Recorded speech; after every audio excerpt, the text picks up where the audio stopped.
Kamille, how Yes, you doing? Good to I'm be able to good. see Thank you. you. Thank you for having me. All good, man. It's a pleasure to have you. First and foremost, how have you been during lockdown? Oh gosh, I've been up and down. I'm not even gonna lie. I've had really good moments, really amazing, like lazy moments, just being a basic bitch. I've had like sad moments. I've had people pass away in my family, even Oh, up to sorry last to hear that. week, which is really shit. But do you know what? I think overall, I think it's just been a really great time for me to just grow and learn about who I am and just figure out stuff, really. So yeah, I'd say overall it's been good. Good to hear.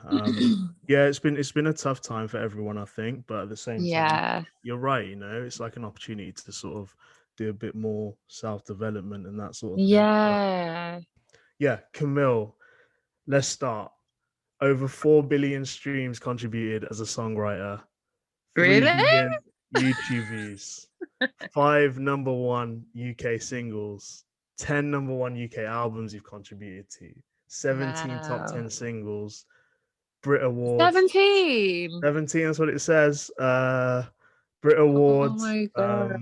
Grammy nomination, Mercury Music Prize nomination, A&R win for Songwriter of the Year.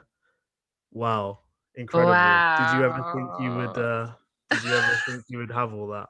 I don't know what to say. No, is this your red? No. Like I just, you know what?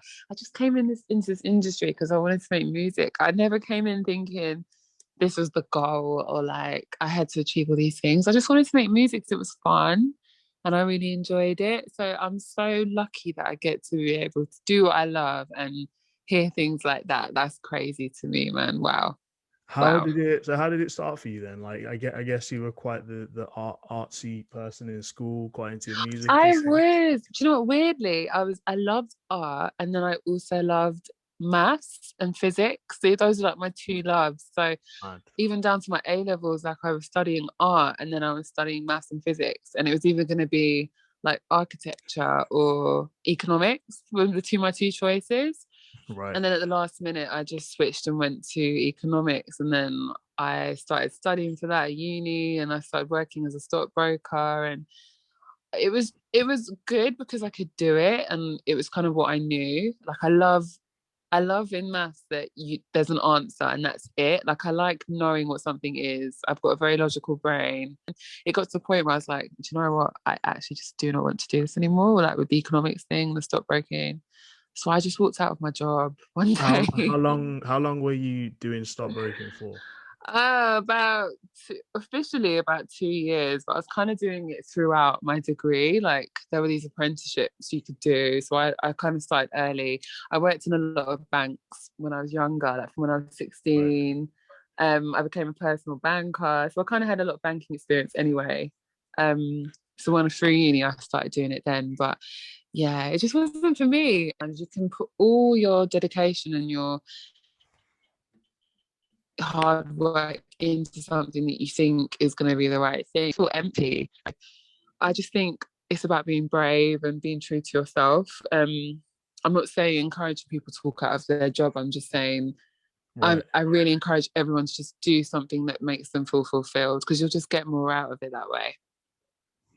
100%. But so Yeah. how was the transformation then? Because I'm assuming that, I mean, I don't know, you can tell me better, but Yeah. going from like a career path like that, which is sort of in a funny way, I guess it's expected of certain people of certain cultures, and it's like Yeah. it's almost like trying to cross over into something that might not necessarily be looked upon as a sustainable thing for you to I go. know. It How was was really that journey? hard. Yeah. Well, like, obviously, you tell your parents, oh, yeah, I don't want to be a stockbroker anymore. I want to go into the music Right. industry. They were like, really? Like, they were super supportive, but also very worried because to make it in this industry, it's really hard. So it wasn't easy, but I actually think that gave me the determination I needed because one thing about me is I do not give up on something. I think that's my one, I don't know, thing that I do love about myself. If I set myself a task, I'll do it. And I knew I wanted to make it. I knew I loved it. I knew that I was good at it, I guess, like writing songs. I loved doing that. And I think if I was being told when I came into the music industry, if I was being told that what I was doing was a bit shit, I probably wouldn't still be doing it. I like doing things that I'm good at. So I think it was more the encouragement I got from people around me, like in studios, and when I found my management, they were so gassed and so excited for me and stuff. I think that really helped me. How are you with that now then? Do you still require that encouragement? Oh my gosh, all the time. What? It's even worse now. It's even worse. Because now I feel like in this industry, you question yourself all the time. You go on social media, you see what everyone else is doing. You wake up, someone's doing this, someone's doing this. You're not doing this yet, or you haven't had this yet. So every single day I question myself. And yeah, I can make a song, but sometimes I don't know if it's good. And I have to send it to my management, and they have to really tell me, no, Cam, this is good, or you can work a bit more on this part of the song, or whatever it is. So yeah, that never stops, never ever. No, for sure, man. What was the sort of the crossing point or the tipping point for you then, like when you decided actually this is something I want to do and I'm going to do it and I have to do it now? I think it was, do you know what? So one of the studios I started working at, kind of in when I was in between economics, like stockbroking and music, I was there a lot, and I wrote this song with a couple of people there, with one person there, sorry. It turned into a song called What About Us that was pitched to the Saturdays. And I'm telling you, I knew this song was a smash. I just felt it. Right. I felt it. And that conviction I had, I guess it was right, because that song went to number one, and that was like one of my first proper cuts that I'd ever had. And I think what it did is it showed me, because I think every time I've had a song do well, I always have this feeling about it. Actually, no, that's a lie. Sometimes I actually don't know, but typically I have a vibe that, yeah, this is sick. Right. And I think it became like a drug for me. So I don't know. I forgot what your initial question was, but I'm going off on a So tangent. was it the Saturdays record that you felt like actually this is something that okay, I can actually do this now?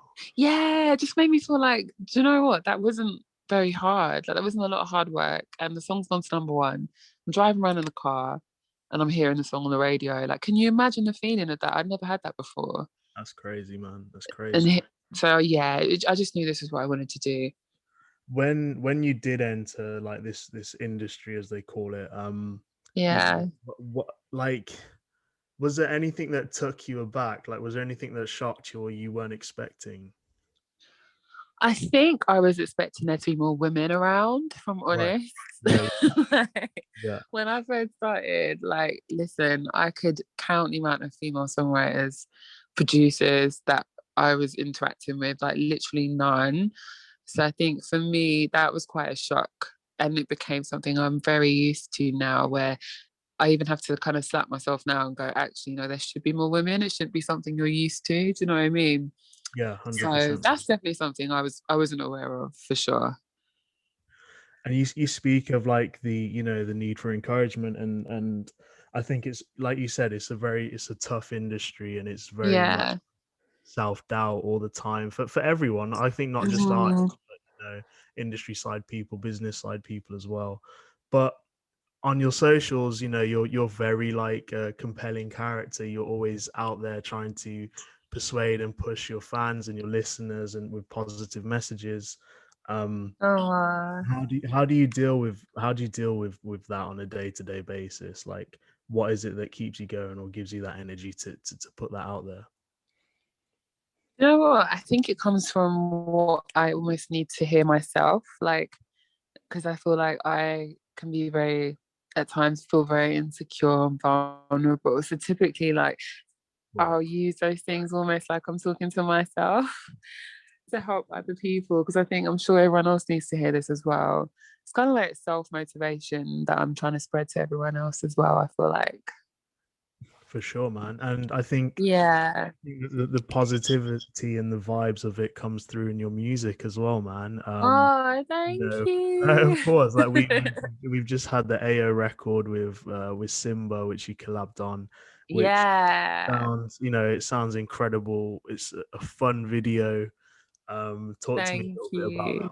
Like, how did It it was, come you know about? what? Honestly, it was such a last minute thing. Like it was the end of last year. And I remember like Simba's A&I came down to the studio and was like, this is fire. And Mm, everyone was just happy about it. So I think when things like that happen, I think sometimes it's good to naturally just go with it and not think too much and just release it, see what happens. That's what we did. And yeah, it was really fun. Even making the video in my studio, I think that was really fun and a nice moment for me to see something that I built kind of come to life. It was just, yeah, really, really nice moment. for sure, and it's also the sort of one of the well, it's a Kamille record as an artist what we've hadn't had in a while. Um, Yeah. how do you like? So first, well, two-part question, I guess. Firstly, why now? Why do you think the time is right for Kamille to come out now as the artist and go for it? And Oh my second, how do gosh. you balance Yeah. that with your songwriting? Okay. So I think for me, I'm a very giving person and I'm a very generous person. And I think it can be one of my weaknesses that I'll always put everyone else before myself. Right. It's a good thing, but it's also a bad thing, I think, because sometimes you forget what your wants and needs are as well. And I think this year I just said to myself, look, I'm gonna write for everyone. I'm still gonna be there for everyone, but I want to just do what I want to do. And I want to put out music consistently. I think that's been the most difficult thing for me. And that's where, to answer your second question, the balance can affect how consistently you can put out music for yourself. There's just not a lot, you've only got so many hours in the day. Do you know what I mean? But I think now I'm getting it to a point where I know what I'm doing with my artist project now. I've got so many amazing songs that are just ready to come out. I'm already thinking about the song after the next song, after the next song. We're shooting videos. Like it's just happening now, which is really exciting. I've got an amazing team behind me at BMG. My label is with them and they're so proactive. So it means that then, because that's covered, I can also focus on writing for other people. And thank God for the pandemic, because I've just been able to do it at home, to be honest with you. Like I've been writing with artists over text for crying out loud. It's just chill. Do you know what I mean? Sick, man. That's Really, really insane. easy. Really easy. Yeah. Speaking of, writing for artists, your the list that you've worked with is, it's just stupid, man. Like I can't run through them all, but just to name a few, like Craig David to Anne Marie to Sia to obviously Little Mix and their recent album to Nathan Oh. Paul, and then also recently Headie One as well, I believe, on Mm. his album. Like, yeah, man, I don't even know what to ask. Like, it's just how do you, is it what's the writing process like when it comes to these people? Is it just you just coming up with what comes to you, or do you sit and talk about what the aim is? I feel like because I love music so much, right? I'm so obsessed with a lot of artists that I feel like I kind of want to be them. It's a weird thing that I've always had. Okay. Like, I just love music and I love artists and I love, especially like, I'm just obsessed with music. So when I get the chance to work with people, I kind of know instinctively what I should do because I know what I'd want to hear. If Right. that makes sense, because I Yeah, love yeah, them so cool. much. So it's like, yeah, like with Headie, for example, I knew what kind of hook he might need, or even with like Fredo, his Ready or Not song that came out the other day, I just wrote a hook based on what I felt like I would want to hear on a Fredo song. Right, So right. it's like, yeah, I think I'm just obsessed with people. It's really sad. Like I get really obsessed with people. I'd learn their whole life story. Like even with Little Mix, I think that's why we have this relationship because I know them so well at this point. Mm. Anne Marie, like she's so cute, and we buy each other candles. Do you know what I Okay. mean? It's just relationships, I think, that help as well. But yeah, I'm just lucky that I get to do it. I'm so lucky. For sure, man. And I guess like who have you got coming up that you're collaborating with over the next year or so? Oh my gosh, so many people. I don't even know if I'm allowed to say much, but in terms of me writing for people, obviously all my like usual suspects that I love writing for, like Mabel and Anne Marie and Little Mix and people like that in the UK that I love, love, love. I love my girls, so I'll always be writing for them. But there's always going to be ones that are kind of unexpected, which I love too. I can't say too much, but Yeah, yeah, yeah. yeah, and just more collabs with my stuff as well. Like a lot more people this year I'm noticing are like forthcoming about collabing on my project now, which is really exciting. Hmm. So that's going to be really cool as well. You also just opened your new studio as well, I believe. I'm guessing. Yes, I opened it. Have I got to be there that much though? No, because of the pandemic, but it's cool we move. But yeah, I'm really excited about it. It's in Metropolis, which is an incredible building with loads of amazing artist work like Adele and Drake and stuff. So to Amazing. be like a Black woman being given a chance to have her own studio in there, it's a real honor.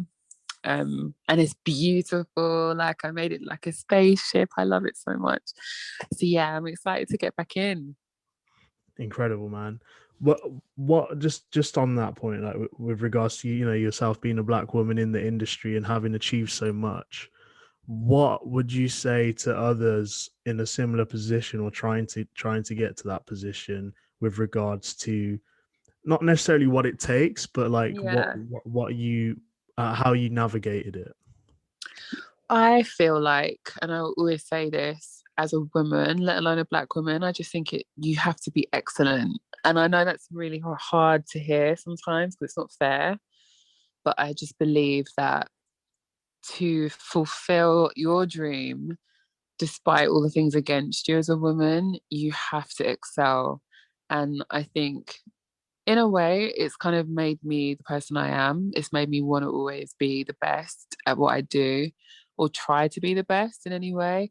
It's made me want to always learn more. That's why I learned how to produce music. It's made me just want, I don't know, more for myself, I think. And that's what my mum always taught me. Like, my mum was such a hardworking woman. She managed to get an MBE because she was just working so hard, and people were Wow. just like, wow. So I think I just feel like as a woman and as a Black woman, I try not to use that as a hindrance. I try and use it as something to drive me and further what I do even more, despite the things against me. So it's not your excuse, but it's your reason almost. Exactly, exactly. Yeah, yeah, yeah, 100%. And then I actually like the fact that I can set an example in some way because I think there's so many Black females out there who feel like they just won't have a chance. It's so sad. So I like being able to show, what I can do and hopefully that can inspire other people as well. For sure, man. No, it's incredible to hear. So aside from your actual existence and presence within the industry, what have been your proudest moments, would you say? I think one would be, I think having two number ones, and when I knocked myself off number one to be number one the following week, I think that was Talk to them, talk to crazy. them. Listen, that's something I'm gonna be telling my kids one day. They're gonna be like, "Oh, mom, shut up! Like we heard about it already," but I don't care. Like that is a vibe. I've never known anything like that, and again, as a Black woman, to see that in the UK, I was so proud of myself. So yeah, I think that's probably been my biggest moment. I think seeing Little Mix receive single of the year for Shout Out to My Ex, and I remember writing that on the piano in LA, and I was so down. Hmm. I was so down that day. So just there's certain things that happen when you're like, wow, did that really just happen? It's mad. What So mad. about what about your toughest times within the industry? You had many of them. Oh my gosh, so many. I've had times when I've literally wanted to give up. I felt so depressed. Done. I think, like everybody, we all have moments where you just don't feel like you're worth it, I guess. Hmm.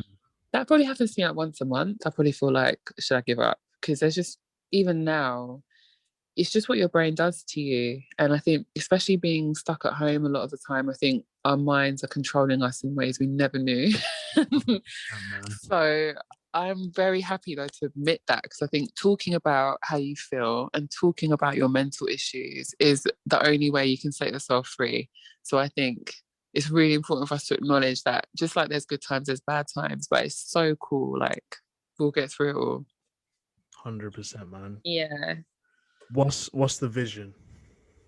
I think the vision for me, do you know what? Just more amazing music. I just love music. I came here to make music, and I will leave this industry making music that I love one day when I'm like 85 and you lot push me out of the industry.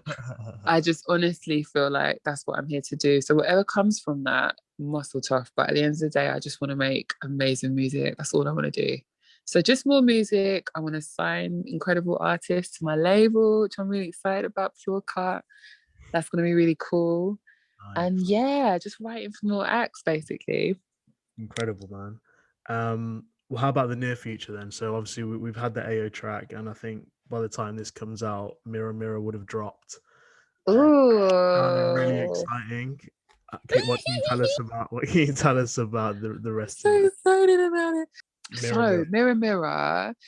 Listen, this song I'm so excited about because it is everything I love. It's about self-empowerment, self-love, and just a reminder that you are the baddest. Like, you know that feeling when you look in the mirror and you feel so shit about yourself? Like, why are we still doing that? I wanted everyone to just feel good.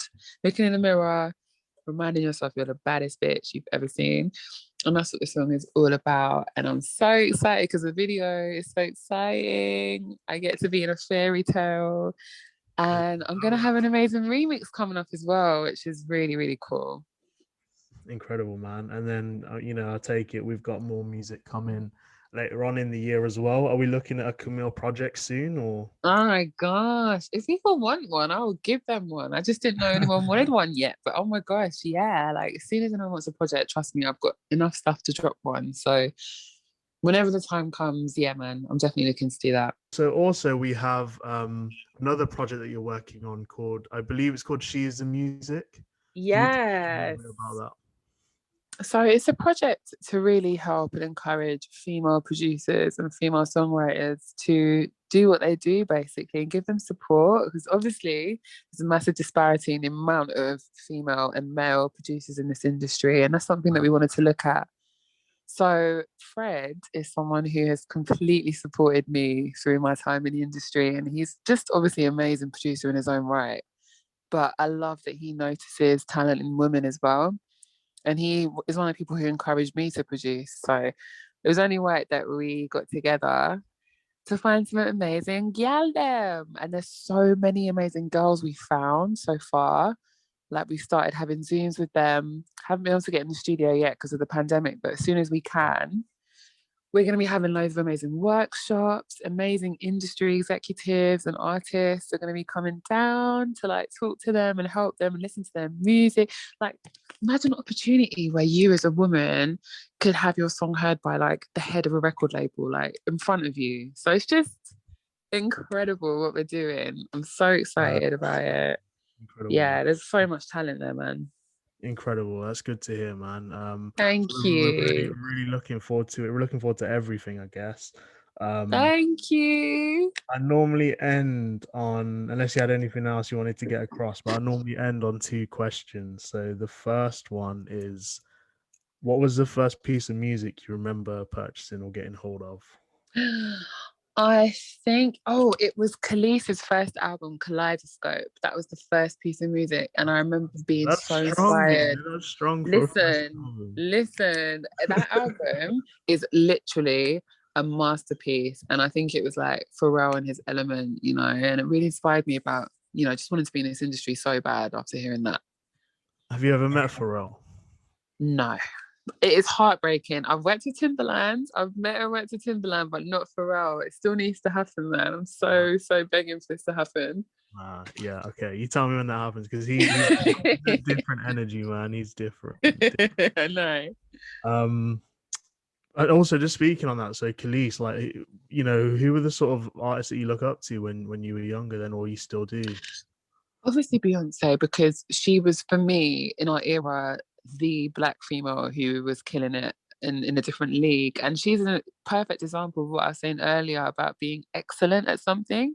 Sure. I feel like her parents were like that with her as well. So she definitely inspired me. But I say Pharrell obviously is well, always just taught me loads of things, and I listened to every single. I remember looking at CD covers of songs I loved, and always seeing his name, and I was like, "Who is this? Who is this?" And it was only like when I got older, I was like, "Oh my gosh, he did all of these songs." So Crazy. it's like I think people like him really inspired me. But yeah, I'd say Pharrell and Beyonce for sure, my top two. Last but not least, stage or studio? Stagio. There's no such thing, man. Unless you like do some like live production on your when you're on your next tour or something. But... Do you know what I mean? Oh my gosh. Do you know what? I had to say both. I love being on stage, but I love being in the studio as well. That's a hard one. I can't pick. Everyone's got an answer. I mean, All right, all right, all right, all right. Studio. studio, yeah. Yeah. How come?